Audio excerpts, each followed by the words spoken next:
The notorious Leeuwkop Prison in Johannesburg is opening its doors to the media today. The prison is known for all the wrong reasons, including escape attempts and gang fights. Earlier this year, there was a battle between rival gangs. Behind the cold walls of Leeuwkop Prison lies a reality far more terrifying than most can imagine. In late 2023, the veil was lifted when 5 desperate inmates approached the Johannesburg High Court with testimonies that would send shivers down anyone's spine. Their testimonies didn't just reveal the cruelty inside those walls. They confirmed why Leeuwkop is the most feared prison in South Africa. They spoke of their first moments in the prison yard, where the guards greeted them not with words, but with electric shocks, vicious kicks, and relentless baton strikes. The pain was unbearable. So severe that some prisoners admitted they would have rather died than endure another second. Some of them were chained by the ankles for 23 hours a day, no bed and no mattress, just a soaking wet blanket in an ice-damp cell. Sleep was a luxury they would never have. These weren't just wild claims from criminals hoping for sympathy.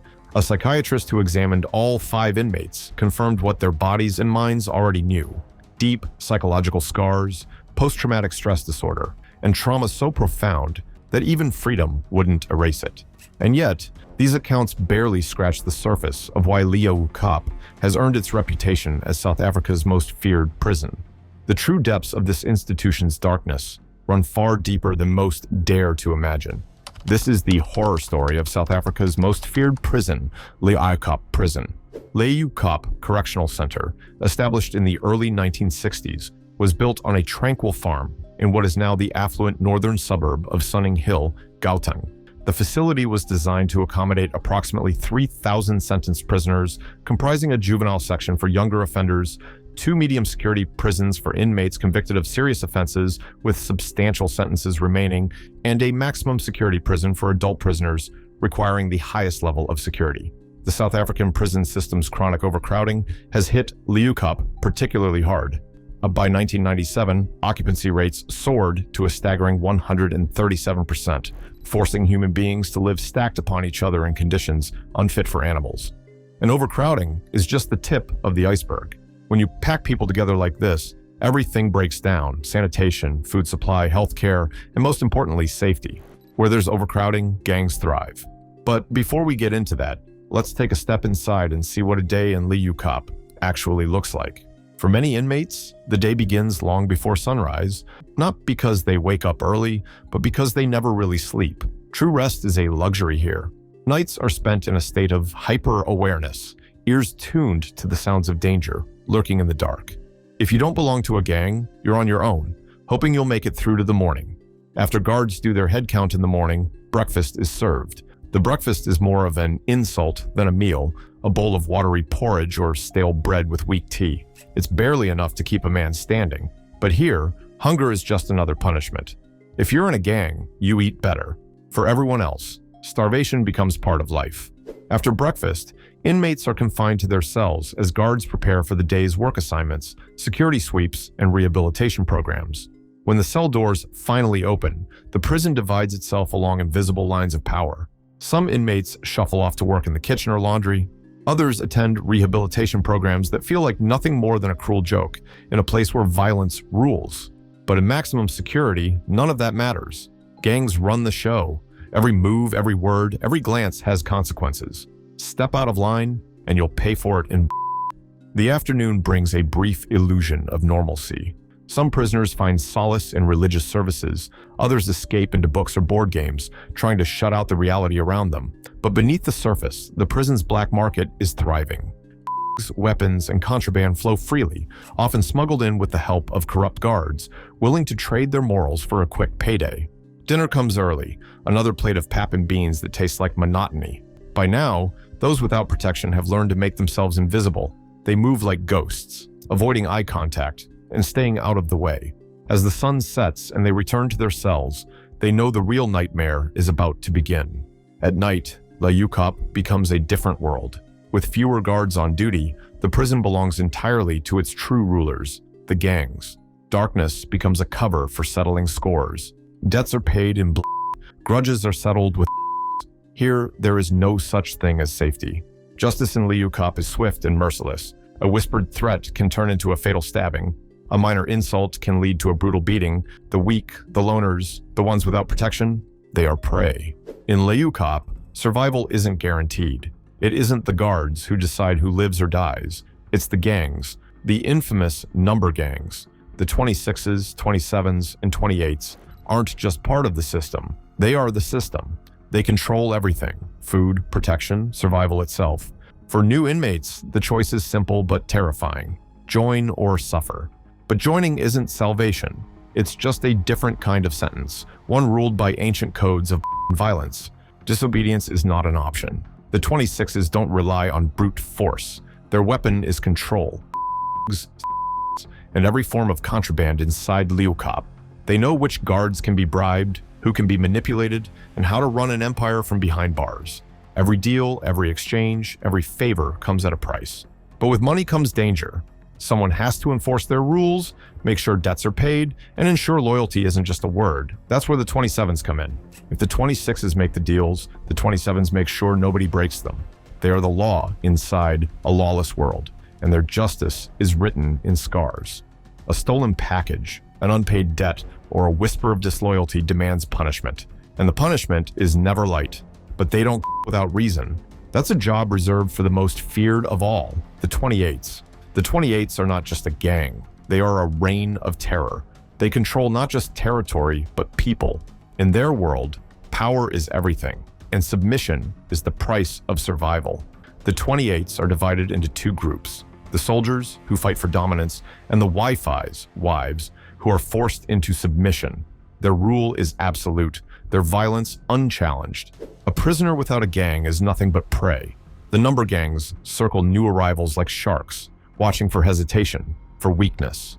If a man refuses to join, the consequences escalate. First threats, then beatings, and eventually something far worse. Solitary confinement becomes the only escape for those unwilling to give in. But joining doesn't mean safety. The numbers aren't just for prison. They follow a man for life. A 26s who steals for himself instead of the gang will have his crime carved into his skin. A 27s who refuses to do the dirty work will face the very violence he once inflicted on others. A 28s who loses his rank is thrown into the pit he once ruled. Even release doesn't bring freedom. Outside Leeuwkop, the tattoos remain, marking men as property of the numbers. The gang's grip doesn't end at the prison gates. It follows them into the streets, into their homes, into their graves. The guards may hold the keys, but they don't hold the power. They watch, they report. Sometimes they even cooperate, but they never control. Because in Leeuwkop, it's not the prison system that rules, it's the numbers. And once the numbers own you, they own you forever. Guards who dare to challenge the invisible power structure of Leeuwkop Prison quickly learn painful lessons. One wrong move, one disrespectful glance toward the wrong inmate, and they find themselves alone in a camera blind spot where no help will come. A sharpened toothbrush pressed against their ribs, a razor blade tracing the curve of their throat. These aren't random acts of defiance. They are warnings, reminders of who truly runs this place. And the threat doesn't stop at the prison gates. Officers who think their authority extends beyond the walls soon realize just how far the gang's reach truly goes. A wife starts receiving strange phone calls. A son notices the same unfamiliar car parked near his school. A home is watched. The message is always the same. That badge offers no protection for the people you love. Faced with this brutal reality, many guards make the only choice that ensures their survival. They look away when weapons change hands. They ignore gang meetings. They pass messages between cell blocks. Some go even further, smuggling contraband in exchange for protection or money. And once they cross that line, there's no coming back. The gangs own them, body and soul. Even those who refuse corruption aren't truly free. The gangs decide which prisoners get food, medical care, or even transfers to other facilities. A guard who dares to interfere with this balance becomes a target. Something as simple as following protocol can put a sentence on their back. Day after day, the toll builds. Some guards leave with broken bones. Others walk out with their minds shattered, haunted by the things they've seen, the choices they've made, or the suffering they were powerless to stop. Because in Leeuwkop, no one, prisoner or guard, escapes unscathed. Yet somehow, in the middle of all this darkness, tiny sparks of hope still flicker. A notable initiative is the prison's educational program, which enrolls approximately 200 prisoners. Within this framework, some inmates step into the role of educators, teaching their peers and cultivating a collaborative learning environment. This peer-led approach not only enhances academic skills, but also bolsters self-esteem and mutual respect among participants. Beyond academics, recreational activities play a pivotal role in daily prison life. Soccer matches are a frequent occurrence, with an organized recreation committee arranging games between various teams. These matches provide a physical outlet and a sense of camaraderie, temporarily alleviating the stresses of incarceration. Similarly, the prison choir offers inmates an artistic platform for expression, allowing them to engage in choral music and traditional dancing. Such cultural pursuits foster a sense of community and purpose, contributing positively to the mental well-being of those involved. The impact of these programs extends beyond mere occupation. They serve as vital components in the rehabilitation process. These experiences not only enhance their time within the facility, but also equip them with tools and resilience beneficial for reintegration into society upon release. But hope is fragile here. Even for those lucky enough to walk free, the prison never truly lets go. Years of fear, violence, and survival don't simply disappear once the gates open. The paranoia lingers. The nightmares don't stop. Some find themselves unable to function in a normal world. Others return to crime because it's the only thing they understand. And some, broken beyond repair, decide they'd rather end their lives than keep running from the ghosts that follow them. Leeuwkop doesn't just break bodies. It destroys minds, twists souls, and turns men into something unrecognizable. And the guards meant to uphold order often become just as trapped as the prisoners they oversee. In the end, the difference between them fades. Both are caught in a system that devours everyone it touches.